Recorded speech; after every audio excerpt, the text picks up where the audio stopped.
Hello and welcome everyone. Thank you so much for joining us this evening. This is the second webinar that we are running, which is an introduction to Pearson and talking through our student-centered British international education. So thank you for your time this evening.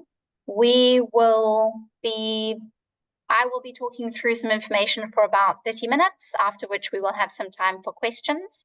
Please use the Q&A box to post your questions in as I go through the slides, and we'll have a chance to talk through them in the second half of the hour. Please also just keep yourselves on mute, just to avoid any kind of interference as we go along. But thank you again. I am Christine Evans. I'm Head of Business Development for Pearson's International Schools across Sub-Saharan Africa, based here in Cape Town, and I'm really pleased to have you joining us today. I hope that you will find this session useful. So let's start with who is Pearson. Pearson is a global learning company, and we work across 5 core areas of focus. The first one being our UK Assessment and Qualifications division, which is where our British International Qualifications sit. That's the division we'll be speaking to today. We also have a Workforce Skills division, which is where our BTEC qualifications sit, and that really focuses on skills development and career-focused education in a school and post-school level. We have a Virtual Education division, Higher Education Publishing, which many of you will be aware of, and then English Language Learning and Assessment, which relates to things like the Pearson Test of English, which is incredibly popular around the world for visa purposes and progression to higher education. So let's move on. Pearson as an examination board was first established in the 1800s as University of London Examinations. So we have a very long history of examination provision. We are the largest provider of qualifications in the UK, and that's because we offer the broadest range of qualifications, which you'll see a little bit more about in a minute when we look at the various boards. We have over 6,500 schools, colleges, and employers that we work with and partner with around the world. We mark over 10 million exam scripts in the UK every year, and we operate across over 100 countries. So really a broad scope and a long history. This is a quick snapshot of the various awarding organizations that operate in the UK. The way the British education system works is that the regulator Ofqual and the government, they set the standards for education and the policy, and then there are various examination boards that interpret that policy into curriculum. At a primary level, the primary education is standard, so all schools do the same curriculum, but from a GCSE and A-level, there are a choice of various examination boards, and the norm is for schools to work with multiple awarding organizations, often with the head of department choosing their preference board in terms of various content differences or exam style, question approaches, and this can inform preferences between boards. So this gives you a snapshot of the various boards that operate in the UK. And as you can see, Pearson is the only board that offers both the UK qualifications, the GCSE and the GCE A-level, as well as the international qualifications at primary, lower secondary, international GCSE, and international A-level, as well as the BTEC, which is unique to Pearson. All right, and this gives you an overview of the British education system. We've spoken a little bit about the primary curriculum and the secondary curriculum. This gives you a view of the stages, key stages as they're called, from ages 3 to 5 being early years, age 5 to 7, and 7 to 11 being the primary stage. 11 to 14 is what we call lower secondary. And then 14 to 16, key stage 4 is GCSE or international GCSE, and key stage 5 relates to A-level. And along the bottom, you can see the fact that Pearson has international primary, international lower secondary, and then the GCSE and international GCSE, and then the UK A-level and international A-level. So why do people choose British education? It is the most popular international education globally, and it really has a global reputation for quality and also for progression opportunities. Universities around the world understand the British education system, understand the value of the qualifications. They understand the skill set that students going through the GCSE and A-level qualifications attain, and it really prepares students effectively for university. And with our qualifications as well, because we have the experience across qualifications like BTEC, and we're very involved in skills development as well, we are very conscious of incorporating what we call transferable skills into our qualifications, which really are sometimes called soft skills, things like communication, teamwork, critical thinking, all of these behaviors that are really crucial for students to apply their knowledge effectively once they go not only to university, but into the world of work. So this is a really key theme for us as well, and it really strengthens the value of the qualifications beyond what universities might already understand about British education. Okay, so this is the suite of Pearson's international qualifications. We call it the iProgress suite. And let's just have a quick look at each of those stages. So we have just recently launched our early years program. We are really excited to add this to our suite of qualifications. This is for students aged 3 to 5 years old, and we focus on maths, English, and the world around us. So the world around us is really about exploratory learning and developing questioning, investigation, and problem-solving skills, as well as social emotional development. So those transferable skills and those behaviors start right from the early stages of that curriculum. And it gives a really strong preparation for the primary phase. So through iPrimary and iLower Secondary, which we also call IPLS, running from 5 years to 14 years, we have a pedagogical approach that focuses on active learning, formative assessment, and critical thinking. So again, a big focus on building those skills and thinking skills and self-reflection skills and self-awareness that will continue developing through their educational journey as they progress to higher level qualifications. And the subjects that we cover in iPrimary and iLower Secondary are English, maths, science, computing, and global citizenship. Global citizenship really exposes students to the big questions in the world, global warming and these different issues that the youth of today are increasingly interested in. And it helps teachers to facilitate discussions around these really important issues and getting students interested and involved and able to have constructive discussion and debate around these topics from early on, and also to have an awareness of environments beyond their own. And so those are our core subject areas. And we have external assessments. We call them achievement tests, one at the end of primary and one at the end of lower secondary, which helps students to benchmark those core skills against the international standards. And then we also have a framework for supporting schools to have an international standard or an international approach to the subjects that you see at the bottom of the slide, which is art, music, PE, geography, history, and design and technology. These are subjects that really need to be more tailored to the student's immediate environment, need to have examples that are very relatable, and they're less universal in nature. And so we provide a framework for development, for delivery, but we don't assess those subjects. So let's move on to international GCSE. Many of you on the call will already have some knowledge of qualification, I'm expecting, but it is a secondary qualification for students aged 14 to 16 years old.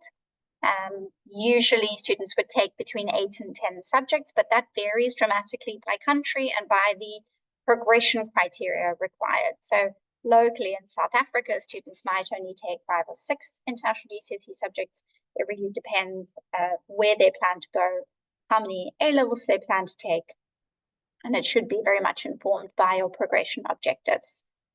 We have 37 different subjects available at International GCSE, and each subject is 120 guided learning hours. So that is teacher or tutor time, and excludes the time that students learn independently. And this really starts to provide students with the skills and knowledge that they need to progress onto the A-level qualification, and starts to give them a really good foundation in the academic content of their subject choices. Schools that work with us to deliver the International GCSE qualification get the following support from Pearson. So we provide a subject specification document that details the learning outcomes, the topics, the way that the subject is being assessed. We provide getting started guides, teacher course planners, schemes of work, lesson plans, and then we also have student books, and for International GCSE, the really incredible teaching hubs that have been launched, which we'll have a little bit of a look at later.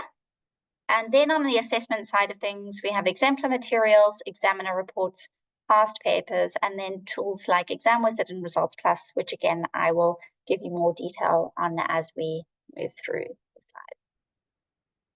So going on to International A-Level. A-Level is a globally recognized and understood qualification by universities and employers around the world.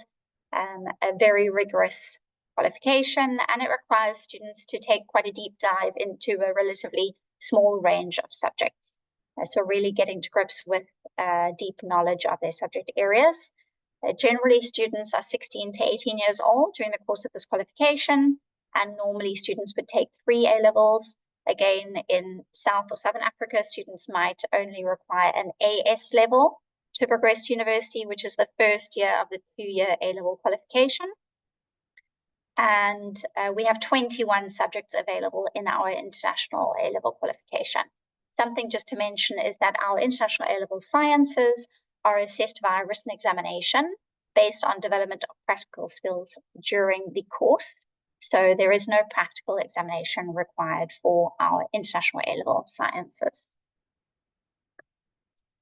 We also have the extended project qualification.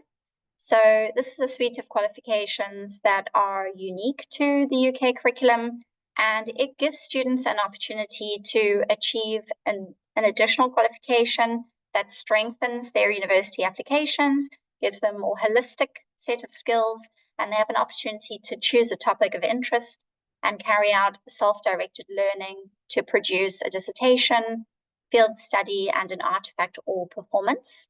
And we have 2 new pathway options that we support, which are artificial intelligence and sustainability and climate change. So if you've got students that can do a little bit of a stretch beyond the standard requirements, then this is a really exciting additional opportunity for students to showcase their skills and also explore an area of interest. So how are we leading the way in assessment innovation? Pearson has over 20 years experience in the online or virtual schools space. We have a school in the US called Connections Academy, which is incredibly experienced, incredibly successful, and supports, works with different states around the US to support students who, for whatever reason, the traditional brick and mortar school environment is not appropriate for them. And so Pearson has really been able to leverage the expertise and experience from the team that work in Connections Academy to understand how to better serve virtual schools that are emerging, especially out of South Africa. There's one of the fastest growing markets for virtual schools around the world, which is really exciting. So Pearson is very well placed to support those schools to deliver quality education online. We've also been the first to launch on-screen assessment for international GCSEs, which is incredibly exciting. That means that students are able to write an examination on screen within a traditional examination environment, so at a school under physical invigilation, but on a computer. And the first subject we launched for on-screen was English language, and we've got incredible feedback from students and teachers about the experience. Pearson's intention with moving on screen is not just to win a race to be first and not just to put paper behind glass for the sake of it. It's really to leverage our expertise in educational technology and assessment expertise to enhance the assessment experience and to make assessment more effective. It also gives us an opportunity to provide functionality in that on-screen assessment to serve a broad range of special educational needs, such as adjusting text size or color for visual impairments. Students can also annotate, and they can copy and paste and edit their work far more easily than they can on a paper-based examination. So it gives students a lot of flexibility, and of course, it feels far more natural for students these days to be working on screen than to be writing and being examined with a pen and paper. So students have been incredibly excited about having the option to do that. We are also the first board to offer a remote invigilation service. So this is still in pilot phase.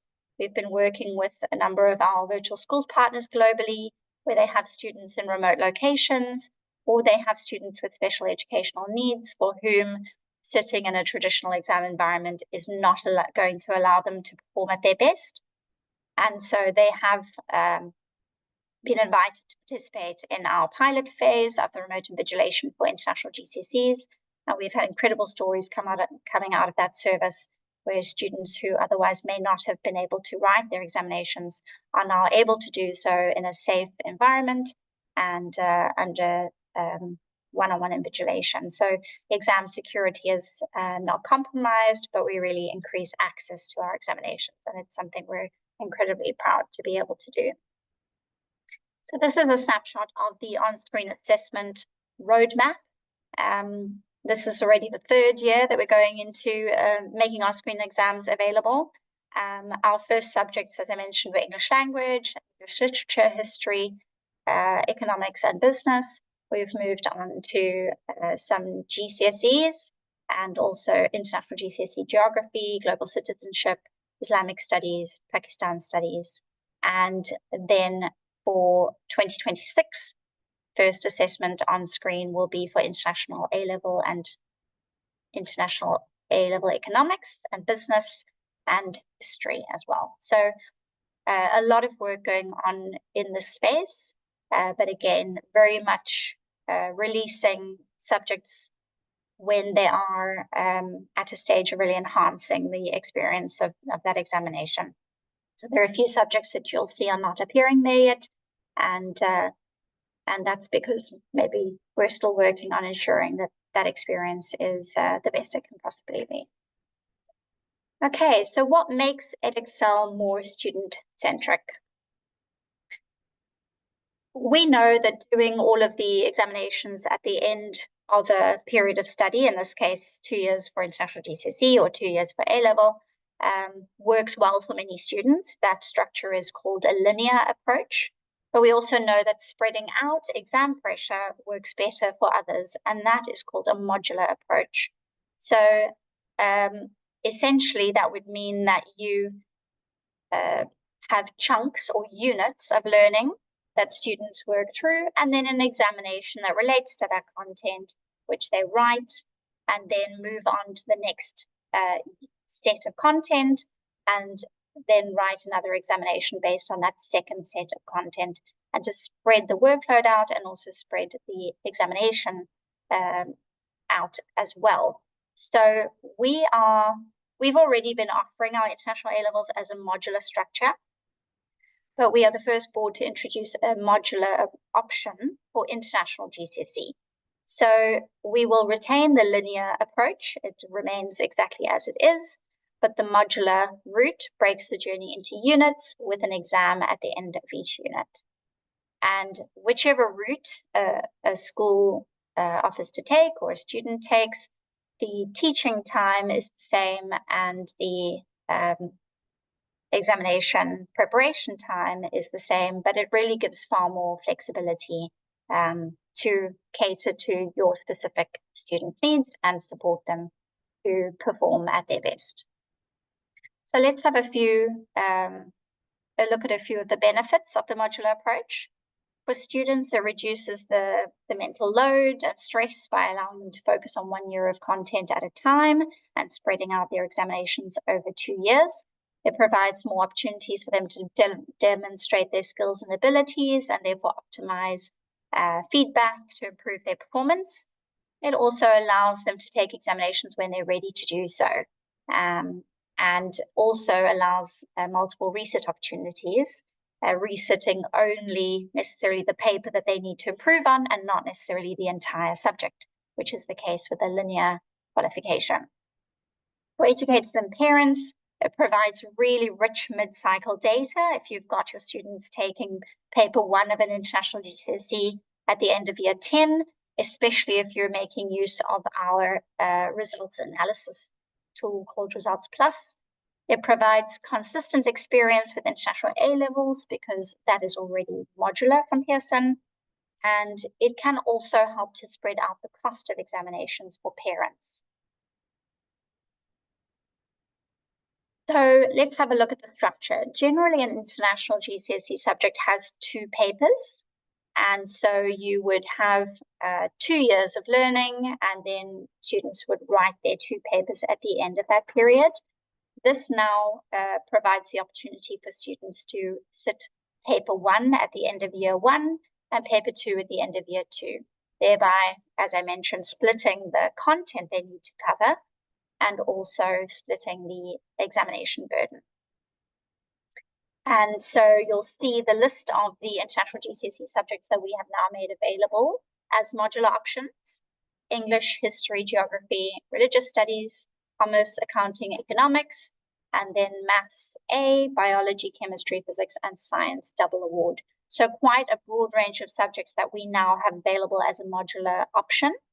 The schemes of work and specifications have been updated to show the split in content between year 1 and year 2, and obviously ensure that the paper 1 aligns to the year 1 content and paper 2 to the year 2 content. So there are 2 different subject specifications that you will see on our website for these subjects when you go to our subject pages.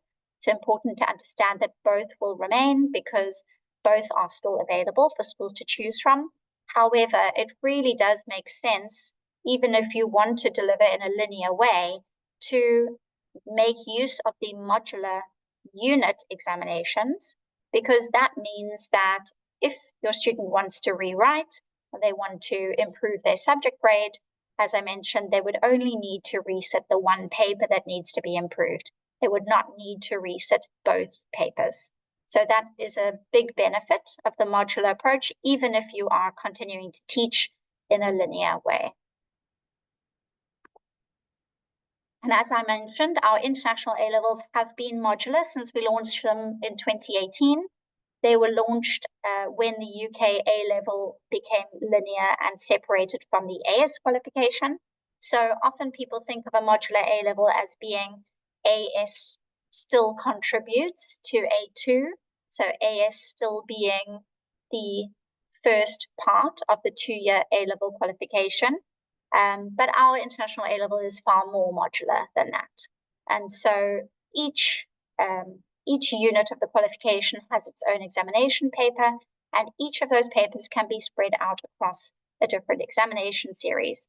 And we have exams for international A-level in January, June, and October each year. Not all subjects or all units are available in every session. So it's really important to have a look at our international information manual on our website to check when each unit is available. But it really provides a lot of flexibility to assess students when they are ready, and also to allow students to focus on those smaller chunks of content and bank those as they go along. This was an incredibly valuable structure during the pandemic as well, because some students who had already written some of their units had evidence of achievement banked with us already that we could use to help determine their overall grade. So it was incredibly valuable during that time, and it also has a host of other benefits, which is why we're seeing increased demand for modular qualifications and why we have extended this to being an option at international GCSE as well. So are modular qualifications accepted? Yes, the certification does not distinguish between a linear and a modular qualification. And in South Africa, USAF see the first paper as being an internal assessment if there is no certification. So in South Africa, USAF has a 2-sitting rule. It limits the number of examination series that a student can use to achieve their qualification. And so this is just to let you know and reassure you that by writing a paper earlier in your course, it does not kickstart that 2-sitting rule clock. That clock only starts at the first point of certification. So it is possible to use a modular approach and not worry about extending that 2-sitting series.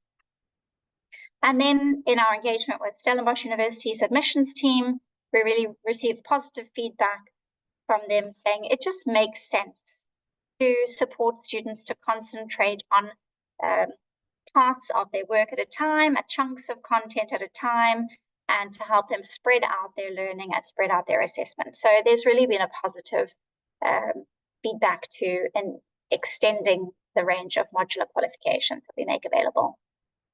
So how do we provide more support and transparency in our results? I did mention earlier the Teaching Hub for International GCSE. This is a new resource for teachers, and it's a digital resource, so it can be used front of class, but also in a virtual schooling environment. And we provide content for every minute of the curriculum. So there is no need for a teacher to go looking for content, to developing lessons, to spending hours planning.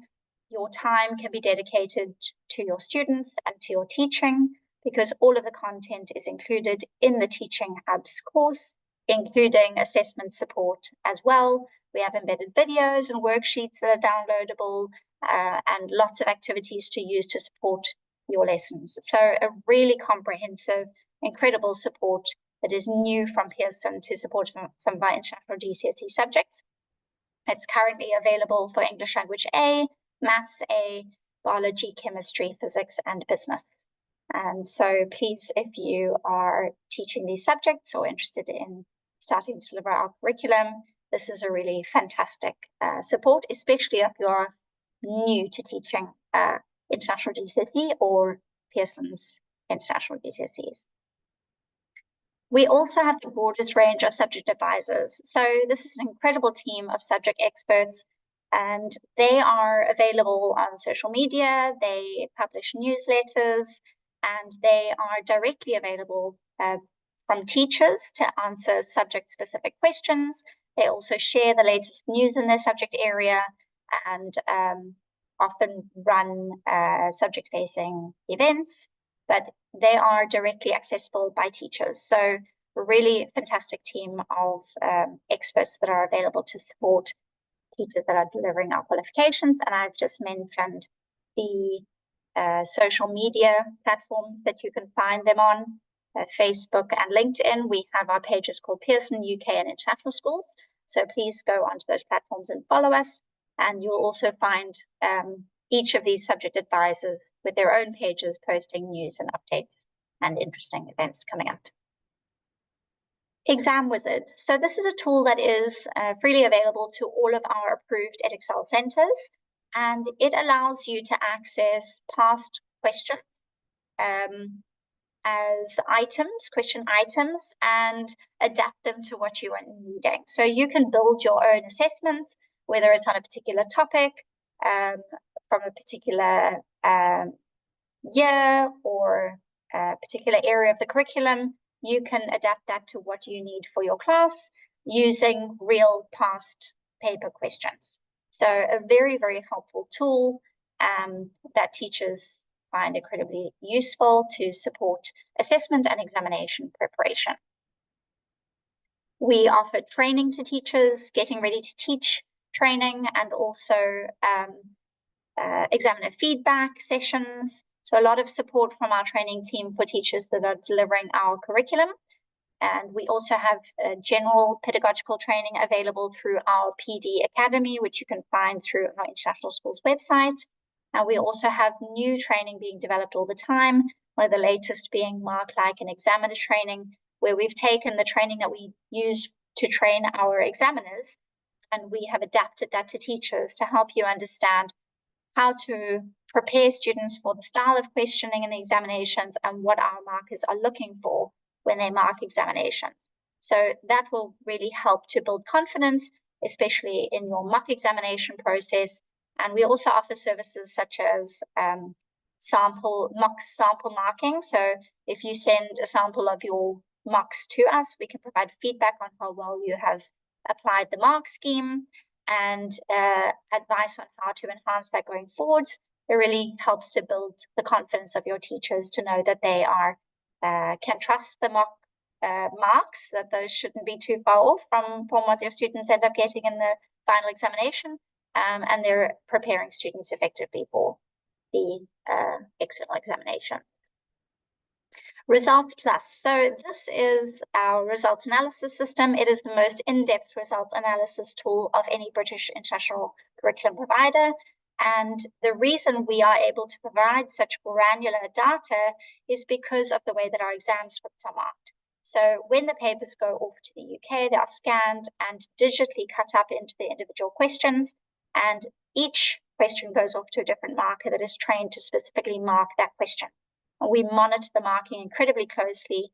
We have incredibly reliable and rigorous technology that we use called ePen, and we are often amongst the boards that have the fewest number of results issues or grade changes, ultimately because of the efficacy and accuracy of that system. So that's something we are very proud of. And what it means is that when all of that data comes back together, we can provide you with a view of your students' performance at question level compared to a cohort that you create within your school, or compared to every other student around the world that took that examination. Often you'll see that a question might be linked to a particular skill, and this allows you to see whether there's a group of questions that students may have done well on that link to one skill, and maybe a set of questions linked to another skill that they haven't done as well on. So it really informs any kind of intervention for a resit. But if there's a school with teachers, with more than one teacher for a subject, you can also compare performance across classes linked to particular skill areas, and then that can help to inform your professional development and knowledge sharing within your teaching team as well. So this is an incredibly valuable tool, and one that provides a lot of insight. And this is why also, if your students are taking a modular approach to the international GCSE, you would then get a really in-depth view of their performance at the end of year 10 on paper 1 to help understand whether they are operating at the right standard or maybe need to do a little bit more work to be ready for that final assessment at the end of year 2. And so this has been a really, really fantastic tool, and it's freely available to all of our partner Edexcel centers. We are also, we're the first examination board to offer free access to scripts. So this means that after the examination, the exam center can request, with the student's permission, a digital copy of the student's examination paper. This allows you to see exactly how they performed in the examination and how the mark scheme has been applied. This really provides a lot of transparency, also for parents to see how their child performed in the exam versus what they were expecting, and to understand whether it's worth paying for any kind of post-result services to request a remark or a review of marking, because you can see exactly how that child has performed. So again, something that provides a lot of transparency, a lot of information, and can help inform any kind of reattempt, remarks, resits, and things like that. So something that's really actually resulted in a huge drop in our post-result services because of the transparency and visibility that we provide. So a question we get asked a lot is, can students combine results from different examination boards? The answer is absolutely yes. From UK examination boards, if you've got a subject with international GCSE from one board and international GCSE from another board, or GCSE and international GCSE from different boards, they can absolutely be combined. They are equivalent qualifications and they are recognized as such. So it's really not a problem to have two sets of documentation.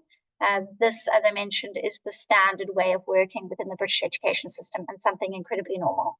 So Absolutely, yes, is the answer. And USAF has, of course, confirmed that as well. They will combine qualifications from different boards within the same education system. So you wouldn't necessarily be able to combine an international GCSE with a US qualification subject or a subject from a different educational system, but from within the British international education system, absolutely you can. Okay, and I mentioned the fact that the International A-Level and International GCSE are recognized by universities around the world. We do have information available on our website, published by our recognitions and progressions team that engage with universities around the world to help support student progression, and a list of universities that have given us written confirmation of recognition and acceptance. Of course, the number of universities that accept students are go far beyond those that have necessarily given us that written permission. But if you have any questions about acceptance of a university, a specific university that you don't see on the list, please reach out to us and we will provide confirmation, or in some cases engage with the university on behalf of the student to ensure that the qualifications are understood and clarify anything that is necessary. So across sub-Saharan Africa, we have 139 partner schools and 25 schools in Southern Africa, 8 of which are virtual schools partners. And there's a few examples of the schools that we work with across Southern Africa.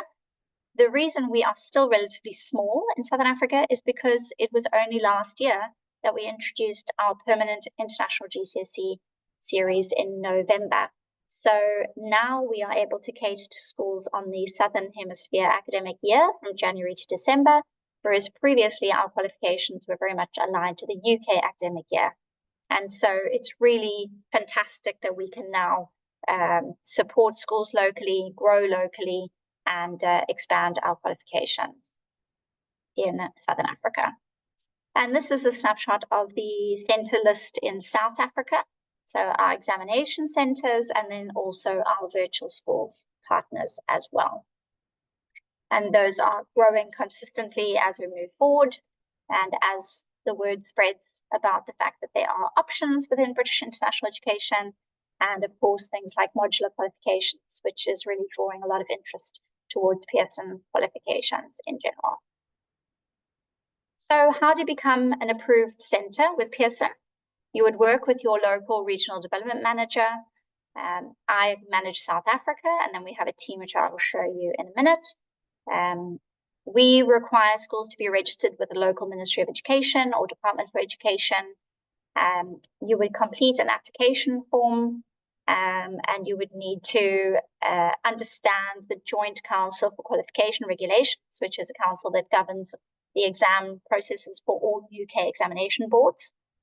And this application form looks at things like appropriate learning facilities, examination facilities, secure storage facilities, named responsible persons for the exams officer and head of center role, various policies relating to safeguarding, appeals, and data protection, and then obviously acceptance of our Pearson terms and conditions.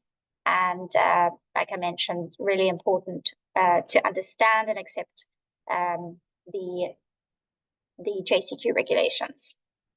So once your application form has been received, you would have a center inspection, either in person or virtual, conducted by your relevant RDM, and then your application would be submitted to the UK, and generally it's about 2 weeks turnaround time to get feedback, either for further information or for that approval to be issued if all the criteria have been met.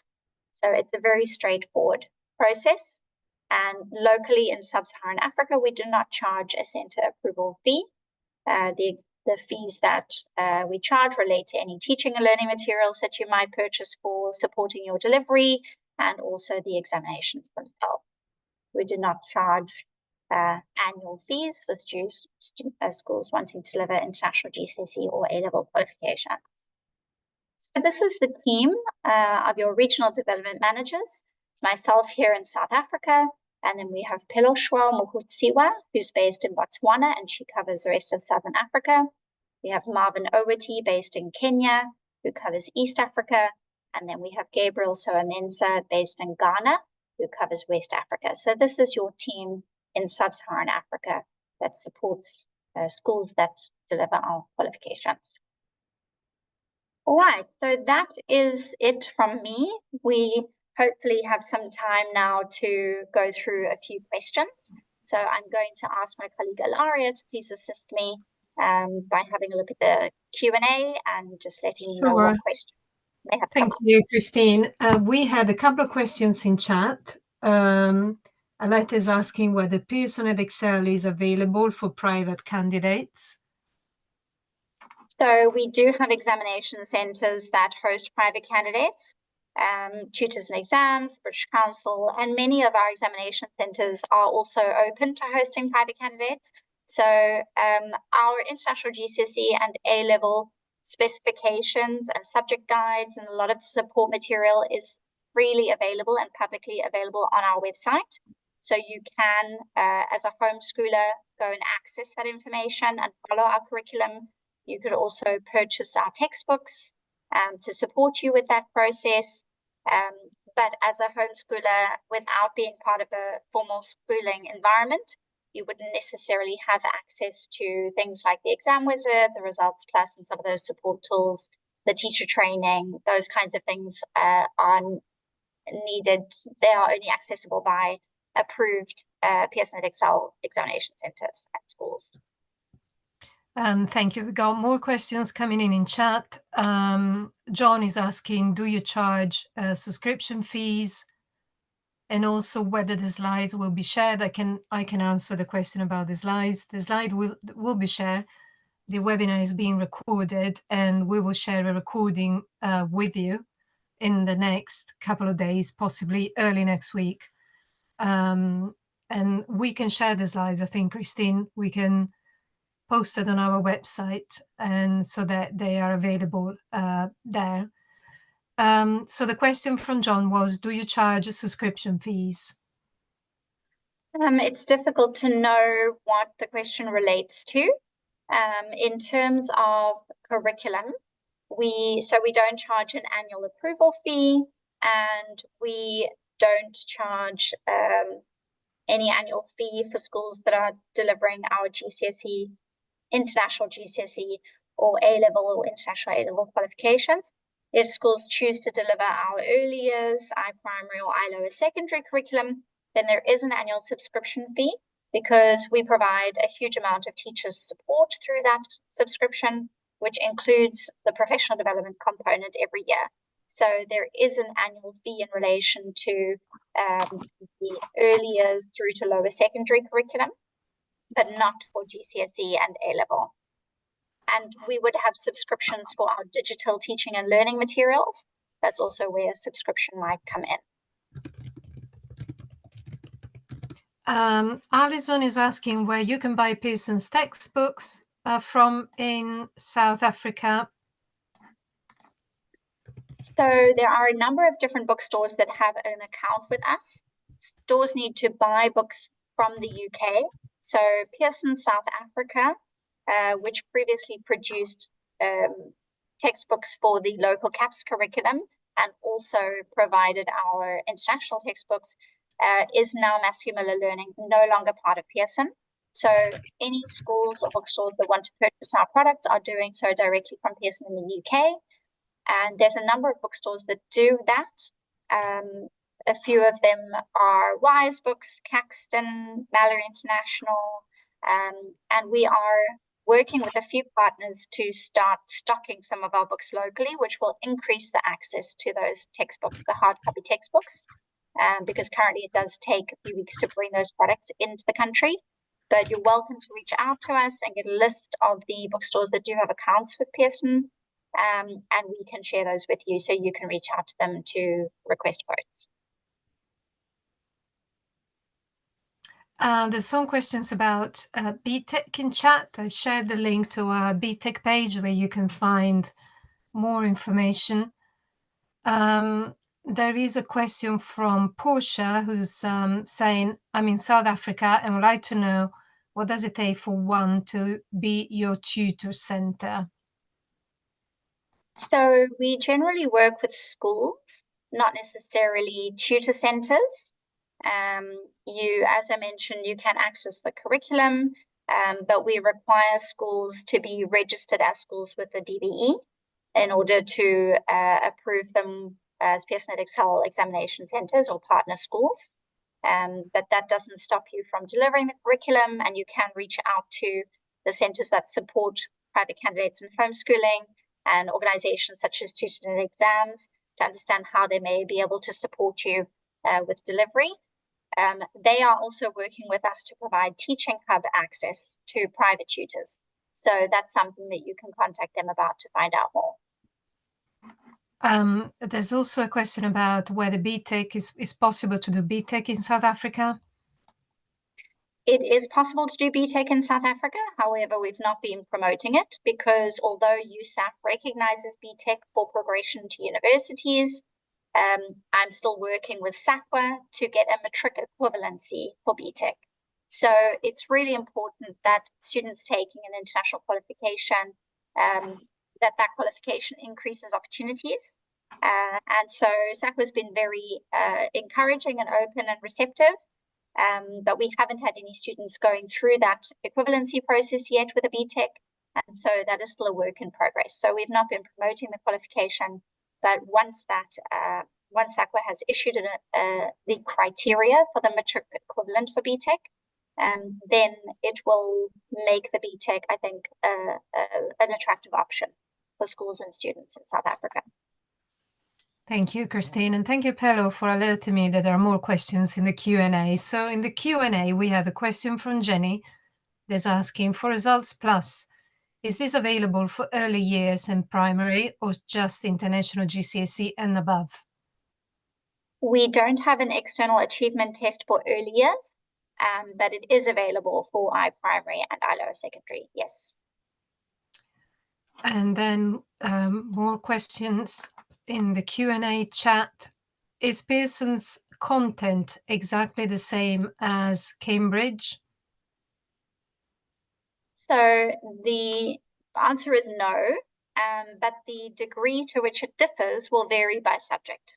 So it's really important just to have a look at the subject specifications online, compare that to what you're seeing with Cambridge, if that's what you've been using, and you'll quite quickly see where there are differences and variance in content versus what you are used to or another curriculum that you're using. But each subject will have a different degree of change in content between between other boards, basically.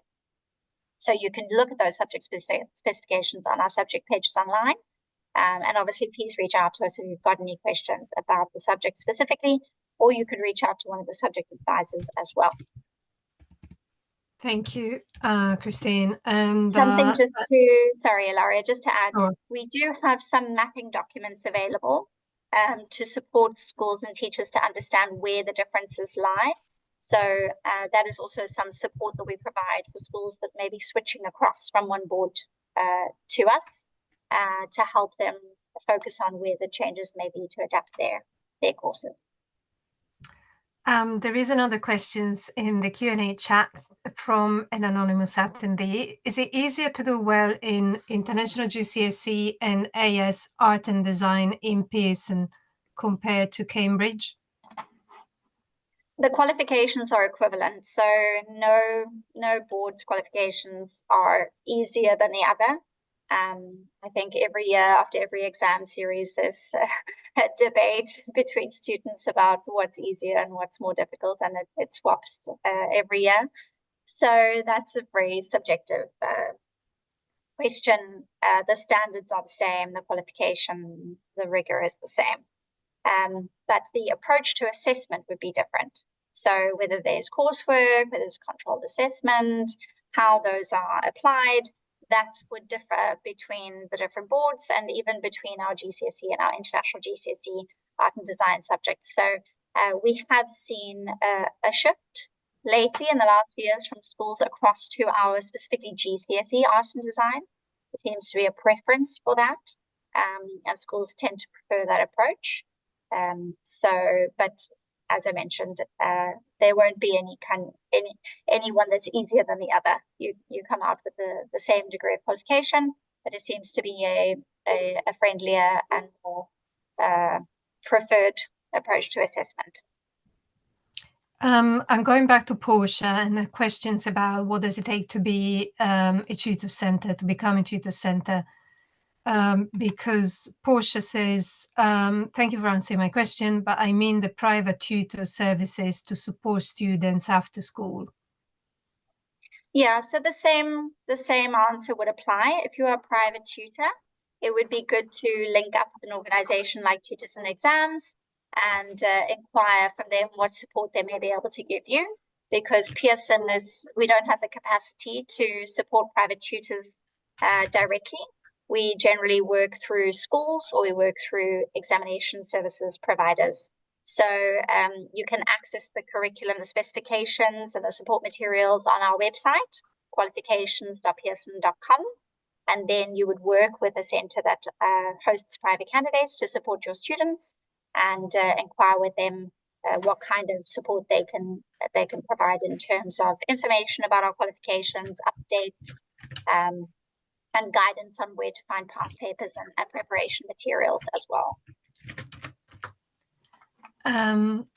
There is another message about, sorry, just need to go back to up. Albert is asking, do you have a Pearson Centre in Uganda? Yes, we have a number of Pearson centres in Uganda. I can't confirm them off the top of my head, but I think the best bet would be to reach out to Marvin Owiti, and he will be able to give you the details of our partner schools in Uganda.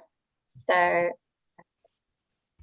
me see. I was going to go back to my team slide, but we can just put his email address in the chat, I think, and then you can reach out to him directly.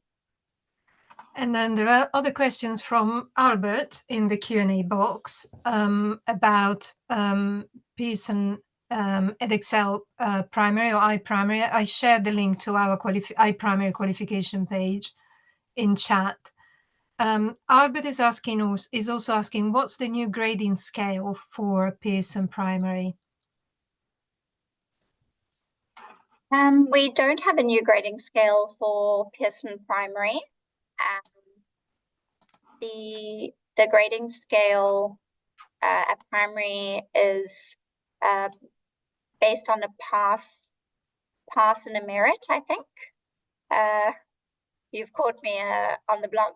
Pelo's on the line. Maybe Pelo can jump in and talk a little bit more about the grading at primary and lower secondary, if I can put you on the spot there.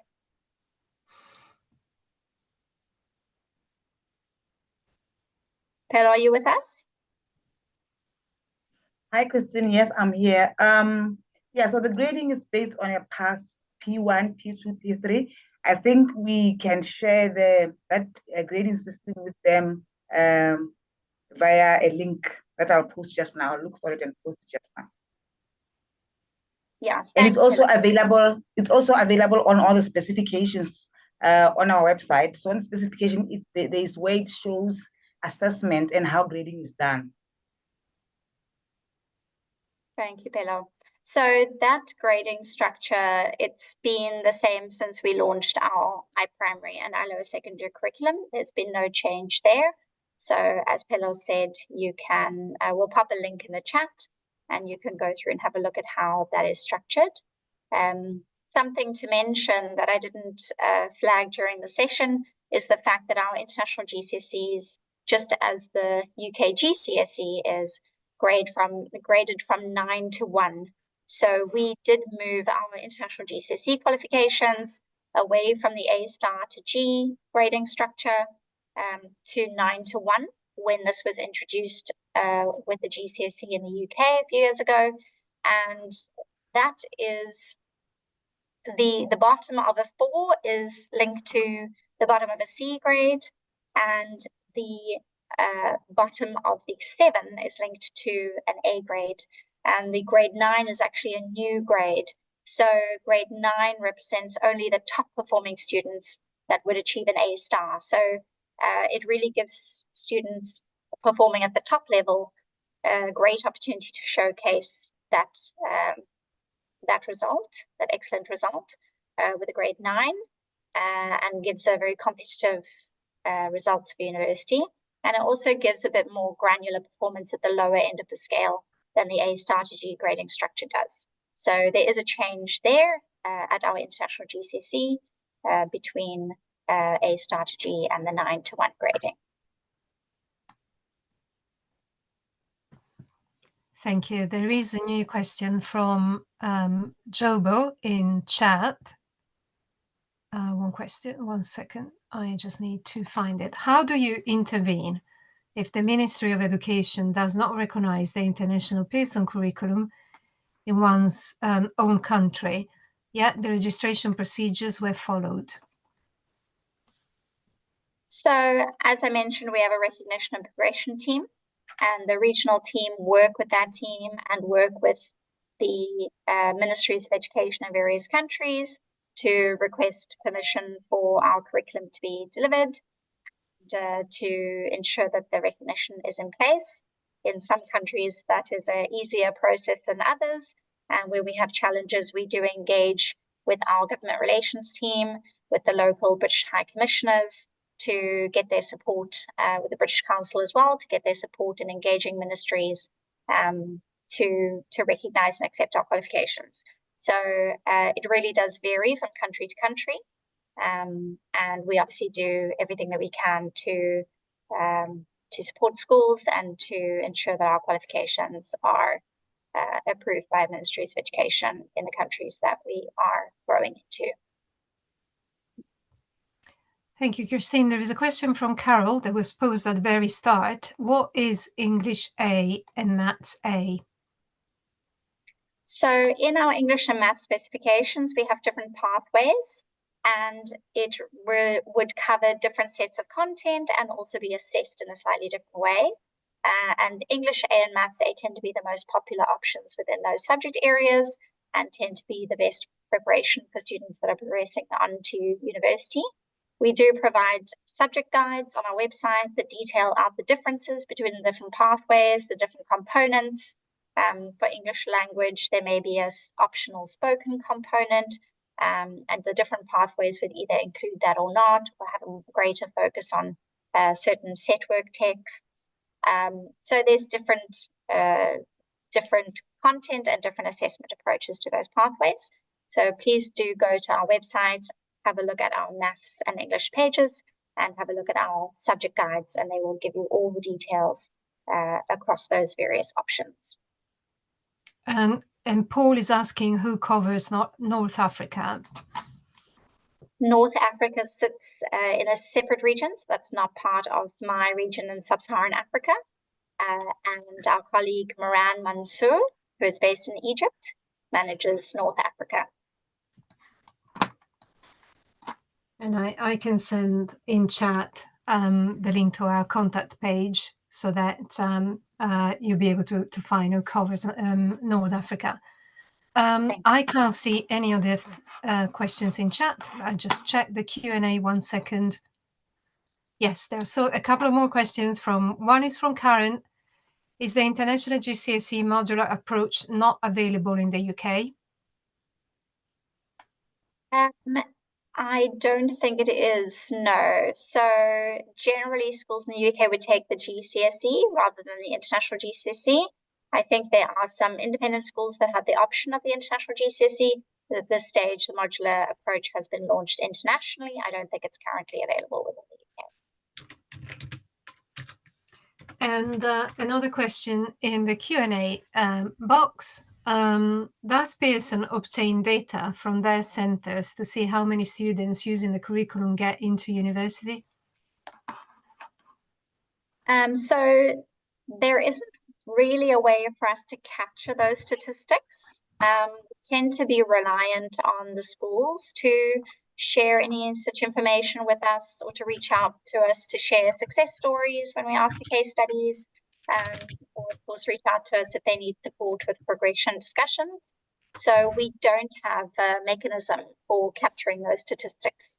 But of course, Pearson Edexcel qualifications are offered globally around the world, and there are thousands of students going to universities, the top universities as well around the world, using our qualifications. Another question from Alison, who's asking, are there online schools that offer Pearson's courses for Southern Africa?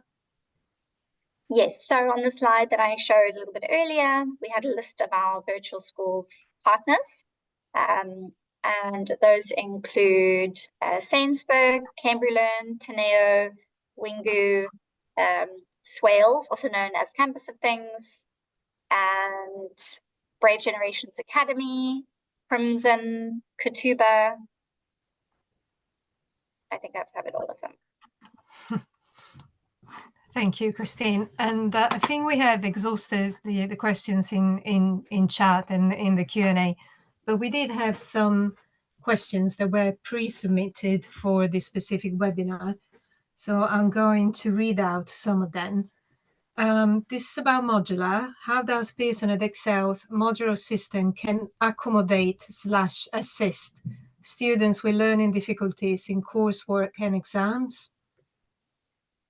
So I think the answer to that obviously varies depending on the special educational need that the student has, and that always needs to be very much a case-by-case basis at an individual level. But the fact that it provides the ability to spread out the workload, the learning load, and also the assessment load definitely means that students that maybe struggle with exam anxiety or have particular difficulties relating to workload and exam stress may benefit from a modular approach, but it's difficult to say without understanding the exact need of the individual student. It does definitely provide more flexibility to cater for individual needs. And we have some questions about teacher support. How does Pearson support international teachers? So we do provide a lot of guidance. We provide teacher training. We provide teaching and learning materials for use in the classroom. We provide the subject advisors. We provide the exam wizard. So there's a lot of different tools and materials and expertise that we make available to teachers that are delivering our curriculum. There is another question in chat from Portia. Do you have institutions that train students or people to teach the Pearson curriculum? As people choose careers, and then which institution can one go to study education to specialize in the Pearson curriculum? So we don't have any institutions that are specifically training teachers to deliver Pearson curriculum, but we do have a lot of teacher training available on our PD Academy, which I mentioned you can access through our international schools website. And so really teaching the international curriculum, there would obviously be quite a lot of differences in the structure of the curriculum if you're moving from local curriculum to international curriculum, but the skills required really are the same. And so it's more to get to grips with the pedagogical approach in British education. And so there's a series of different courses and trainings available that you can take. We also do offer master training courses. So there is a professional development pathway that teachers can move through with Pearson, but we don't have teaching qualifications as such related to the Pearson curriculum. And then we have questions about Edexcel, Pearson Edexcel versus Cambridge International. And I think we touched before on how does the curriculum differ from Cambridge. So I think you answered that before. And how does it compare to Cambridge? And how does one decide which is a better fit? So from a recognition and preparation perspective, the qualifications are equivalent and they are recognized as such. And so it's really about looking at the specific subjects that you want to do, looking at the variance in content, and also looking at the question styles.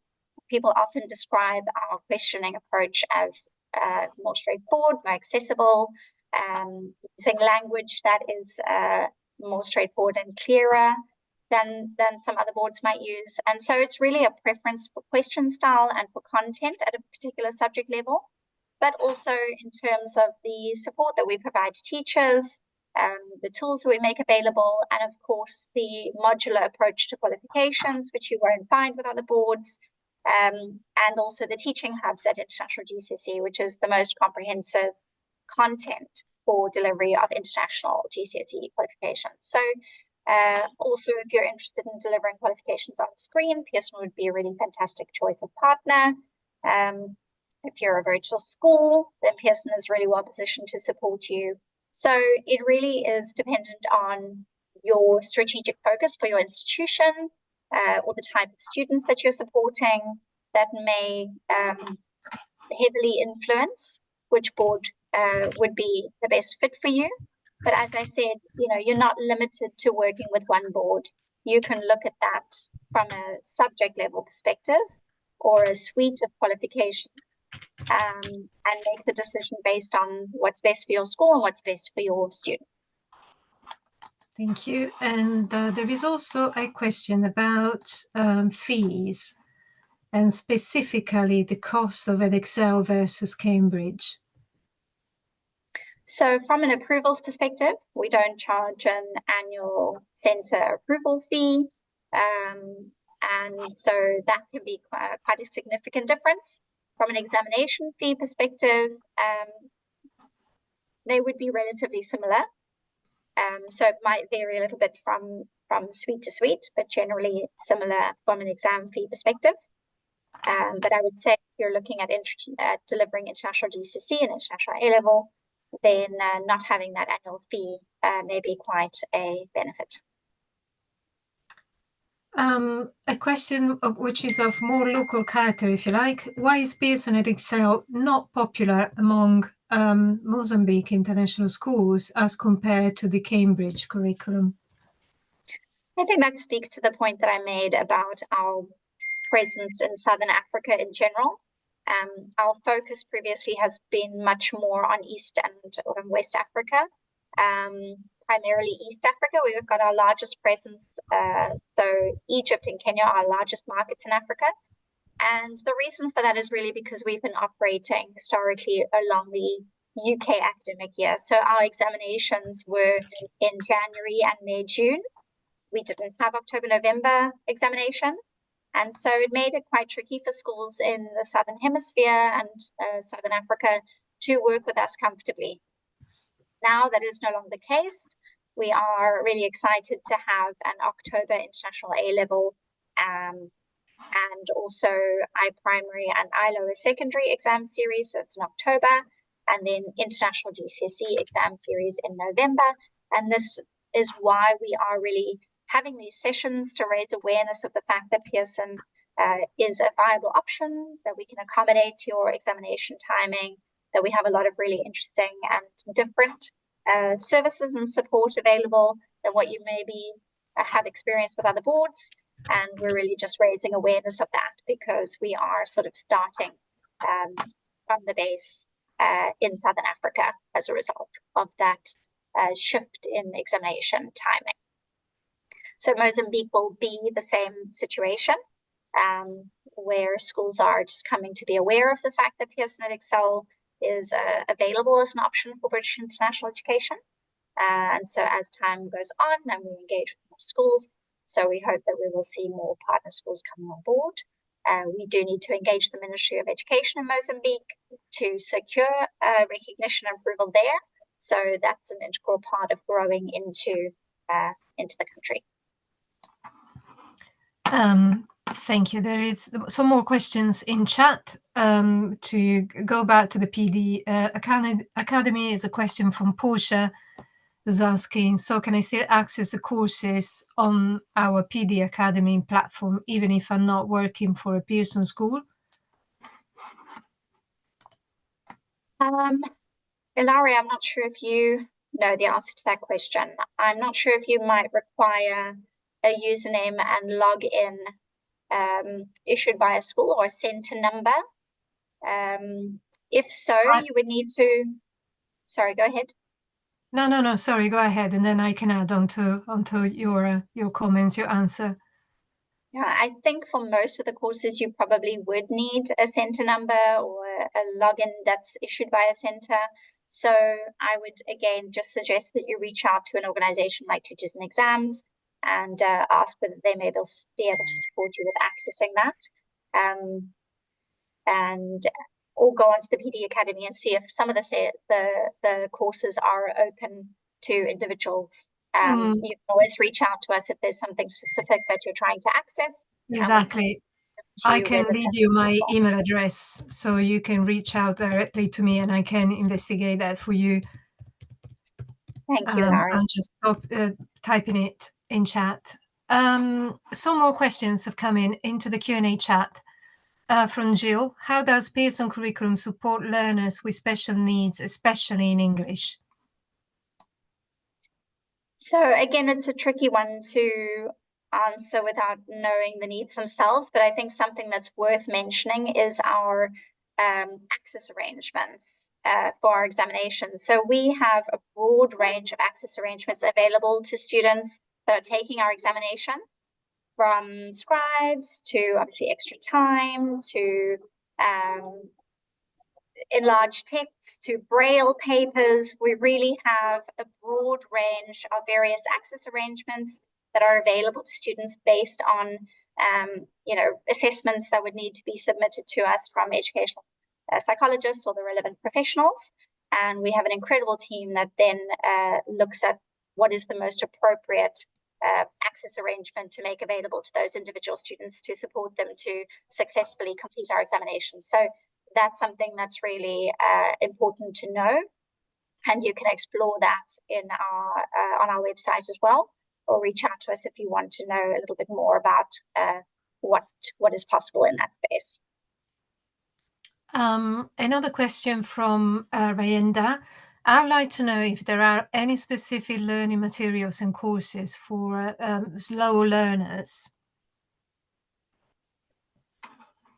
Not necessarily, but Pearson doesn't dictate the timing of your delivery.